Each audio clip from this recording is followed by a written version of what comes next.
आप सभी को अशोका पब्लिक स्कूल की ओर से स्वागत है। मैं हिंदी की अध्यापिका मंजू सी। आज मैं हिंदी पुस्तक निर्झरणी का पाठ 3 रोटी की आत्मकथा पढ़ाने जा रही हूँ। पाठ 3 रोटी की आत्मकथा, यानी रोटी स्वयं अपनी कहानी बता रही है। कृति खाना खाने बैठी। माँ ने थाली में रोटी लाकर रख दी। गरम गरम नरम नरम फूली फूली रोटी।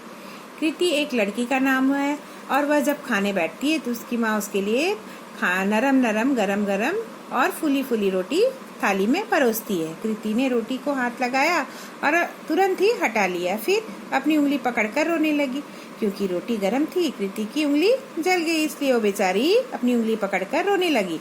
तभी किसी के हंसने की आवाज सुनाई दी। अरे, मेरी तो उंगली जल गई और इसे हंसी सूझ रही है। तभी जब वह रो रही थी तो हंसी की आवाज सुनाई दी और तभी कृति कहती है, मेरी तो उंगली जल गई है और इससे हंसी सूझ रही है। कौन है भला यह? कृति ने इधर उधर देखकर कहा। फिर वह थोड़ी देर के लिए अपना दुख भूल गई। सामने देखा तो पाया कि थाली में एक रोटी रखी हुई थी और वह खिलखिलाकर हंस रही थी। और वह हंसी किसकी थी? थाली में रखी हुई रोटी की। रोटी हंसकर बोली, वाह कृति, जरा सी उंगली जलने पर रोने लगी। मुझे देखो, मैंने अब तक कितना दुख उठाया, फिर भी हंस रही हूँ। मेरी कहानी सुनोगी?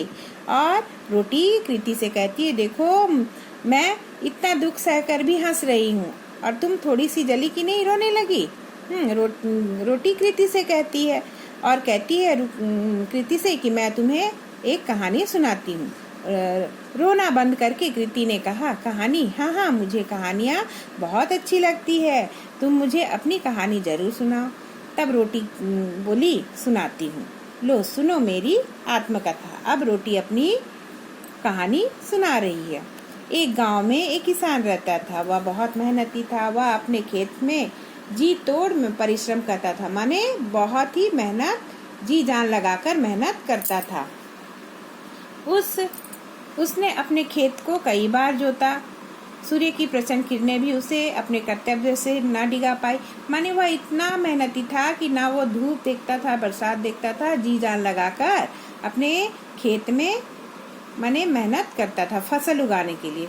जोतने से पहले खेत की सब घास समाप्त हो गई।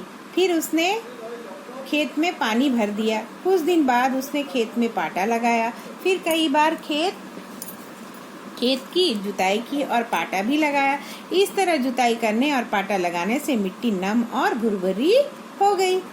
फिर किसान ने खेत में गेहूं के ढेर सारे दाने बिखेर दिए तथा जुताई करके पुनः पाटा लगा दिया। कुछ दिन के बाद खेत में अनगिनत हरे हरे अंकुर निकले और बेचारे किसान की मेहनत रंग लाई। उसने इतनी मेहनत की थी कि कुछ दिनों के बाद उस खेत में अनगिनत हरे हरे अंकुर निकले। थोड़े दिन बाद किसान ने खेत सींचा। खेत सींचने के बाद तो खेत में हरियाली छा गई।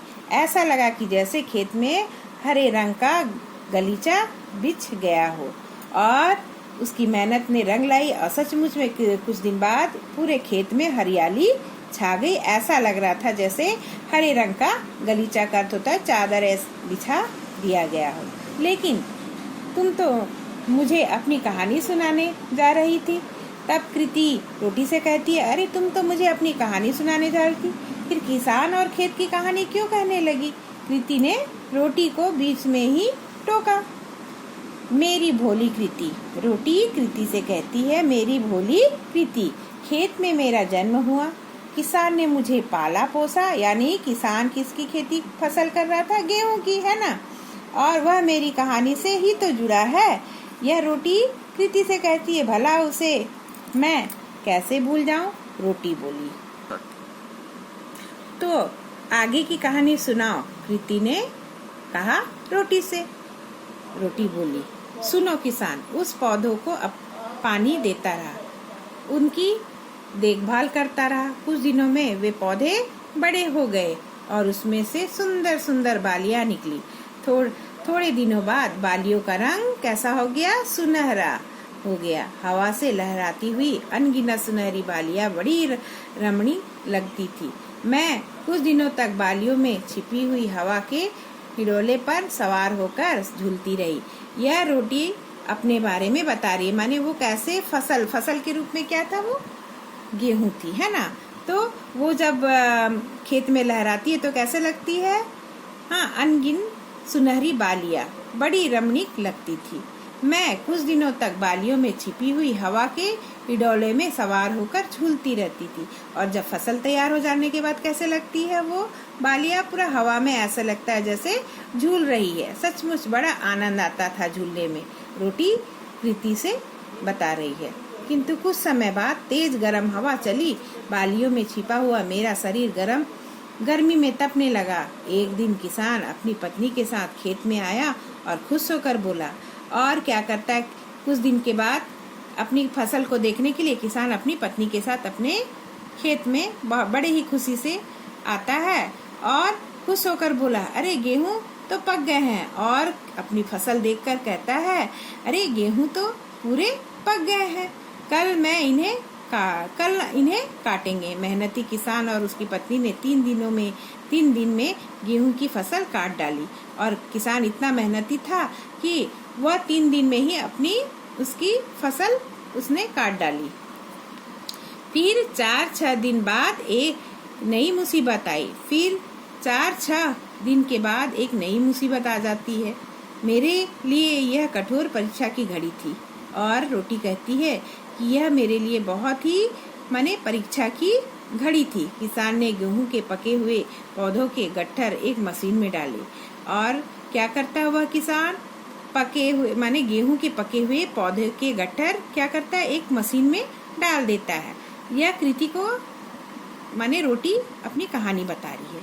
मशीन ने भूसा और गेहूं अलग अलग कर दिए, और मशीन में जब पके हुए पौधों के गट्ठर डाल दिए गए तो वो क्या होता है कि मशीन क्या करता है, भूसा और गेहूं को अलग अलग कर देता है। गेहूं के चमकदार सुनहरे दानों का बड़ा ढेर लग गया। उसी बड़े ढेर में छिपी बैठी थी मैं, और उस बड़े ढेर में कौन बैठी थी, मैं बैठी थी। रोटी अपनी कहानी बता रही थी। हाँ, अपना अभिनव रूप देखकर मैं बहुत खुश थी। कृति सुन रही हो, रोटी कह रही है कृति से, न मेरी कहानी, रोटी ने बीच में पूछा।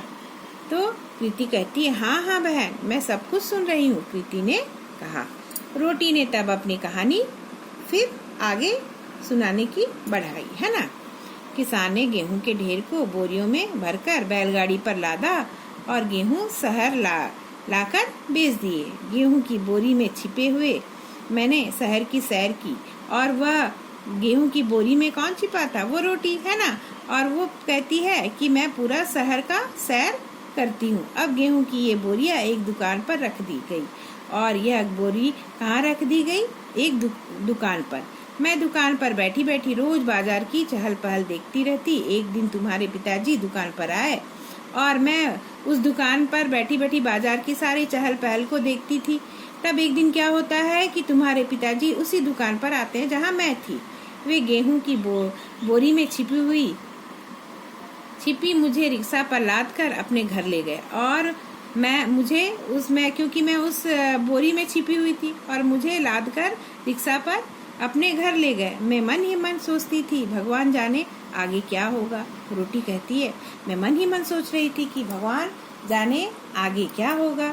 तुम्हारे पिताजी एक दिन ढेर सारे गेहूं के साथ मुझे लाद कर कहीं ले गए। वहाँ बड़ा शोर हो रहा था, और जहाँ पर ले गए बहुत ही हल्ला गुल्ला मच रहा था, शोर शराबा हो रहा था। एक मशीन के चलने का था, हाँ, और वह किसका शोर था, एक मशीन के चलने का। लोग उस मशीन को चक्की कह रहे थे, और लोग उस मशीन को क्या कह रहे थे, चक्की। मुझे वहाँ सचमुच बड़ा डर लगा। थोड़ी देर के बाद एक आदमी ने तुम्हारे पिताजी के लाए हुए गेहूं उठाकर चक्की में डाल दिए। और थोड़ी देर बाद क्या होता है कि तुम्हारे पिताजी ने जो गेहूं लाए थे उसे क्या किया गया, एक आदमी उसे मशीन में डाल देता है। मैं बड़ी मुसीबत में फंस गई थी। बाप रे, रोटी कहती है, मैं तो बड़ी ही मुसीबत में फंस गई थी। हाँ, बाप रे, ऊपर पत्थर का भारी पाट, नीचे भी पत्थर का भारी पाट, इनके बीच में फंसकर मेरे अंग अंग टूट गए। मुझे बुरी तरह कुचल दिया गया। एक बार नहीं, बार बार। कितना कष्ट हुआ मुझे, मैं कह नहीं सकती। यह रोटी अपनी कहानी बता रही। मैंने सारी पीड़ाएं चुपचाप सहन कर, पीड़ाएं माने दुख, बेचारी रोटी सारी दुख सहती रही। हाँ, लेकिन न रोई न चिल्लाई, आंसू एक बूंद भी नहीं गिराई। अब मैंने अपनी शक्ल देखी तो देखती रह गई। वाह वाह, क्या नया रूप पा लिया था। हाँ, मैंने धूप सा गोरा चिट्टा उजला रंग रूप और नाम भी नया। और मैंने एक नया रूप पाया और धूप सा गोरा चिट्टा रंग रूप और नाम भी नया। लोग मुझे अब क्या कहते हैं? आटा।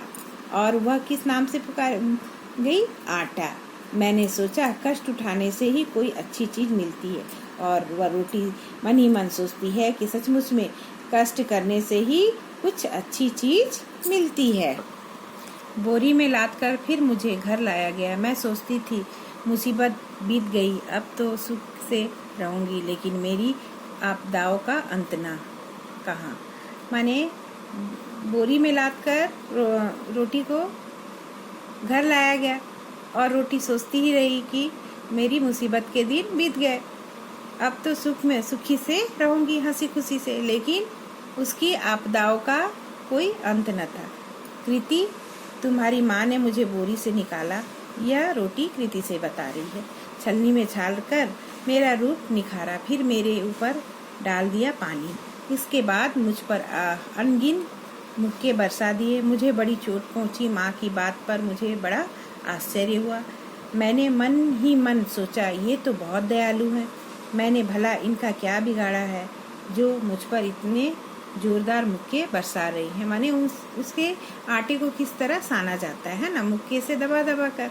तो वो रोटी कह रही है कि मुझ पर इतने जोरदार मुक्के बरसा रही है। कृति, मैं गीले आटे में छिपी बैठी थी और वह आटा क्या बन गया? फिर उसमें पानी डाल दिया गया तो वह एक गीला रूप ले लिया है ना, तुम्हारी माँ ने। कृति, मैं गीले आटे में छिपी बैठी थी, तुम्हारी माँ ने बेलन से मेरी खूब टुकाई की और मेरा गोल गोल आकार बना दिया। और फिर आटे से क्या किया? उसकी माँ ने रोटी बनाई तो उसका आकार कैसा बन गया? गोल।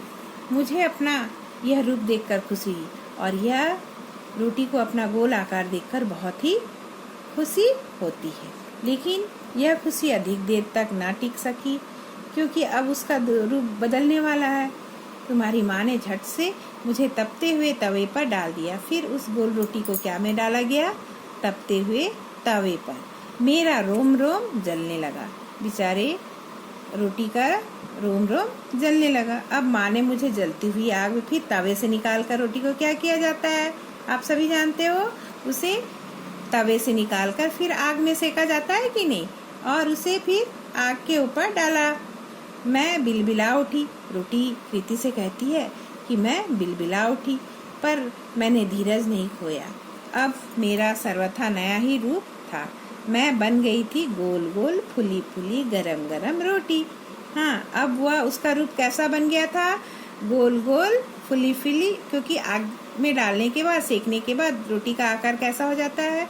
उसका रूप गोल गोल हो जाता है और फुला फुला और गरम गरम, है ना। अब तुम्हारी थाली में मुझे रखा गया। अब रोटी कहती है कृति से कि मुझे तुम्हारी थाली में परोसा गया। कृति, मैं तो इतने कष्ट झेलने के बाद भी खुशी के मारे फूलकर कुप्पा हो रही हूँ। और तब कृति से रोटी कहती है कि कृति, मैं तो इतना कष्ट सहती हूँ, इतना कष्ट झेलने के बाद भी देखो खुशी के मारे कैसे फूलकर कुप्पा हो रही हूँ।